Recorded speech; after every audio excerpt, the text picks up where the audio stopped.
नमस्कार दोस्तों, मैं हूं आपके साथ आपका अपना बंजारा आर के राठौर। आप देख रहे हैं हमारा चैनल न्यायिक न्यूज़। खबरों की करते हैं शुरुआत। मेरे बच्चे को मौत के घाट उतार देते। मेरी गाड़ी रोकी गई, 50-100 कम से कम मुसलमानों ने मेरी गाड़ी पर चुपड़ गए, पथराव करा, ब्लैंक गोलियां चला रहे हैं कट्टों से। हमने देखा जब कश्मीर फाइल मूवी देखी थी ना हमने, तो हमारा खून ना खोल गया था हमारा उस टाइम। लेकिन जब हमारे ऊपर भी थी ना, तो मुझे पता है मैंने नन्हे से 1.5 साल के बच्चे को कैसे बचाया है।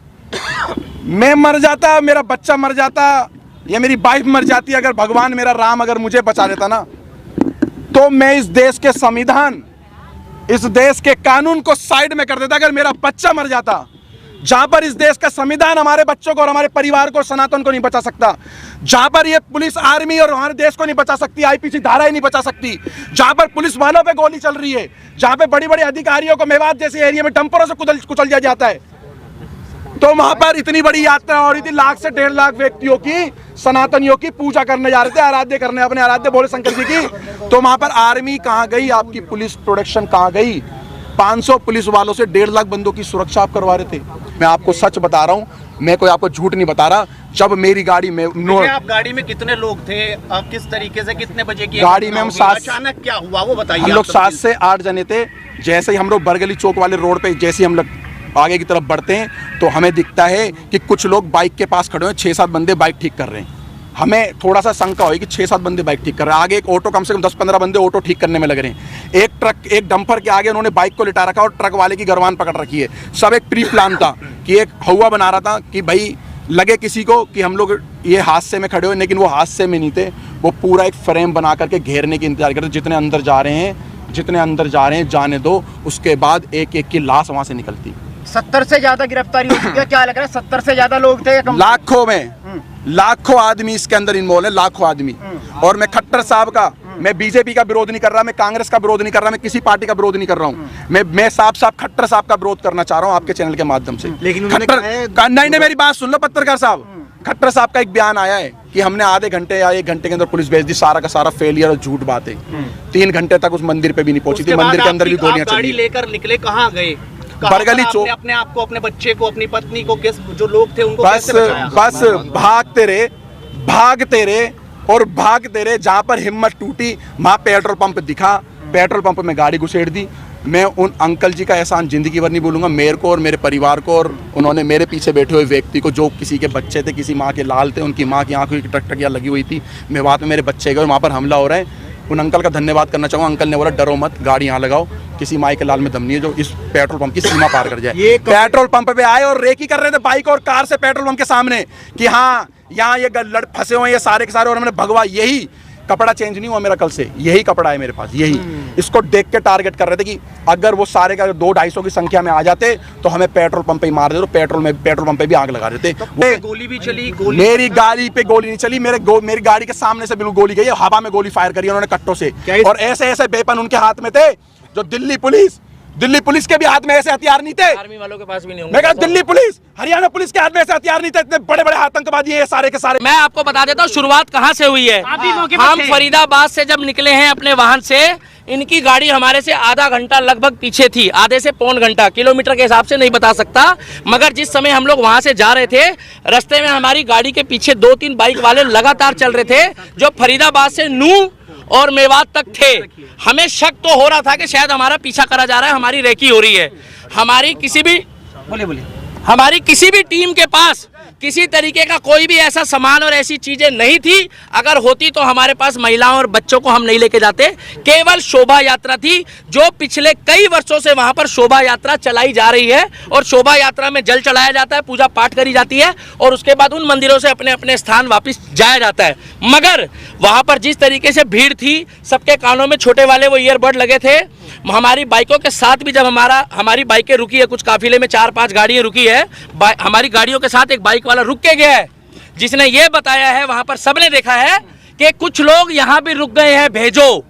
जब हमारे को बोला गया कि ना तो आप यहाँ से निकल जाओ, पीछे पत्थरबाजी हो चुकी है। और मेरे पास एक वीडियो भी है जब हम लोग वहां से निकले हैं, मैं अभी वो क्लिप नहीं दिखा पा रहा मोबाइल में, उस वीडियो में उस व्यक्ति ने साफ बताया कि सर यहाँ से आप चले जाओ, वहां पर प्लान बन चुका है कि कुछ लोग आगे फंसे हुए हैं, वो आ रहे हैं। और वो व्यक्ति ने खुल के बताया मगर मेरी बाइक का नंबर मत दिखाओ।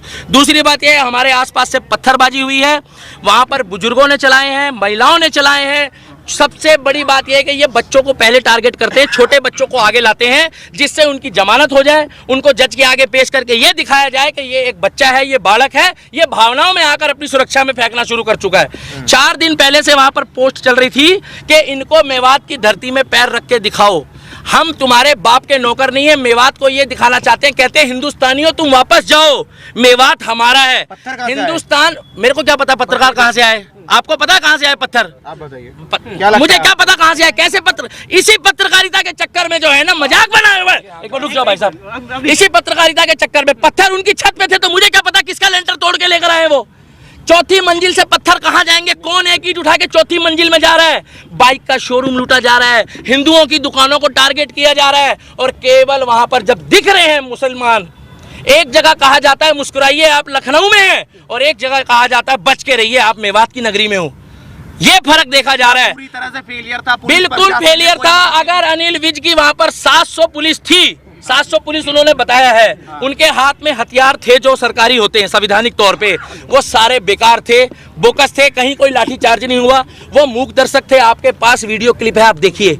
और अगर ये लोग वहां डटकर खड़े नहीं रहते, हिंदू ये वहां लड़ने नहीं गए थे, ये पूजा पाठ करने गए थे, जितने हमारे सनातनी भाई है इनका बहुत बुरा हाल होता। और मैं आपको गारंटी दे रहा हूं जो सरकारी आंकड़े अभी आ रहे हैं वो सरकारी आंकड़े ठीक नहीं है। अच्छा, घटना का सारा ठीकरा मोनू मानेसर पर फोड़ा जा रहा है। वो तो बोलने को तो मोनू मानेसर पे ठीक है, कश्मीर का भी फोड़ दो, फिर अगर मोनू मानेसर ने करा तो पश्चिम बंगाल में भी फोड़ो, हरियाणा में भी फोड़ो, उत्तर प्रदेश में भी फोड़ो, और आपका क्या नाम है जो मणिपुर में घटना हुई उसके लिए भी बोल दो। मोनू मानेसर का उस घटना से क्या लेना था? ना मोनू मानेसर हमारे साथ था और ना हमारा सनातनी होने के नाते उस समय कोई मतलब था।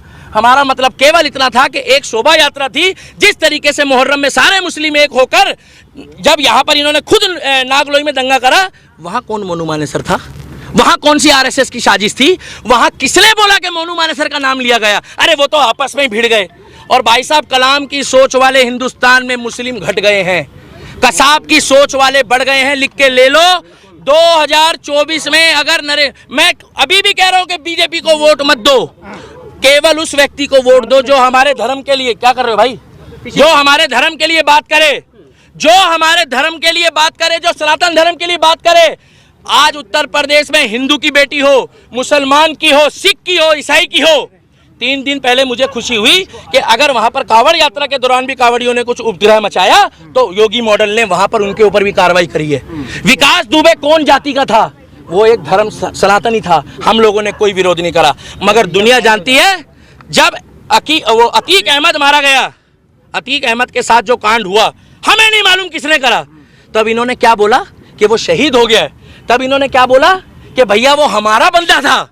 इन्होंने तुरंत सपोर्ट करी। और मैं अब भी कहता हूं, अगर जुनैद के जो भी हत्यारे हैं, जुनैद और नासीन के जो भी हत्यारे हैं, उनको फांसी हो, चाहे वो हिंदू हो, मुस्लिम हो, सिख हो, ईसाई हो, क्योंकि ये खुद बोलते हैं अपराधी का कोई धर्म नहीं होता। तो हम भी कह रहे हैं अपराधी का कोई धर्म नहीं होता। अगर वो राजस्थान पुलिस ने मोनू मानेसर को क्लीन चिट दे दी, तो मोनू मानेसर की जो क्लीन चिट देने वाली सरकार है वो तो राजस्थान की कांग्रेस की है। हमारी मांग एक ही है, 2024 में मुझे नहीं लगता कि बीजेपी की सरकार वहां पर खट्टर सरकार आएगी।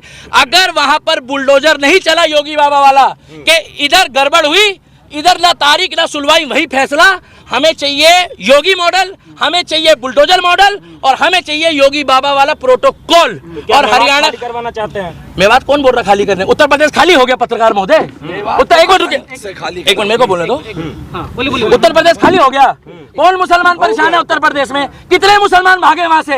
भाई साहब पत्रकार हो, अपने मुंह से जवाब दो, कितने भागे वहां से? एक भी मुस्लिम नहीं भागा है, कमा के खा रहा है। मगर फर्क इतना है कि यहाँ वाले पत्थर चला रहे हैं और वहाँ वाले डर के मारे फूल चला रहे हैं। लोग तो कहते हैं भारत का मुसलमान डरा हुआ है, इतना डरा हुआ है मुसलमान। हाँ, डॉक्टर बन रहे हैं, इंजीनियर बन रहे हैं, आईपीएस बन रहे हैं, पुलिस वाले बन रहे हैं, सीआरपीएफ में जा रहे हैं, आर्मी में जा रहे हैं, और इतने डरे हुए हैं कि करते करते में 30% आबादी हो गई। बच्चे पैदा भी डर डर के कर रहे हैं क्या ये लोग?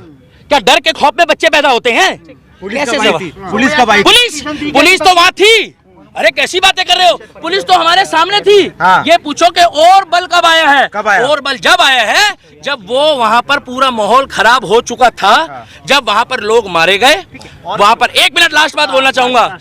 2024 में हरियाणा वालों हाथ जोड़कर सुन लो, सभी एडिटर को कह रहा हूं, डॉक्टर, इंजीनियर, प्रोफेसर, आईओ, जज साहब, जो मेवात में हुआ है वो मेवात फाइल बनने की तैयारी कर दी थी इन लोगों ने, उसमें कुछ छोटी मोटी खामियां रह गई। वहां पर आज भी खेतों में हमारे हिंदू भाई पड़े हैं। मैं हाथ जोड़ के कहता हूं उनका रेस्क्यू कर लो। आज की पोजीशन में भी अगर रेस्क्यू नहीं करा तो कल तक वहां से बहुत खबर आएगी। और 24 में जो सरकार चुनोगे, हमें कोई मतलब नहीं बीजेपी को वोट मत दो या मत दो, निर्दलीय को जिता देना, मगर जो हमारे सनातन धर्म और हिंदू धर्म की बात करेगा एजेंसी कहाँ पर थी? केवल उनको जिताना।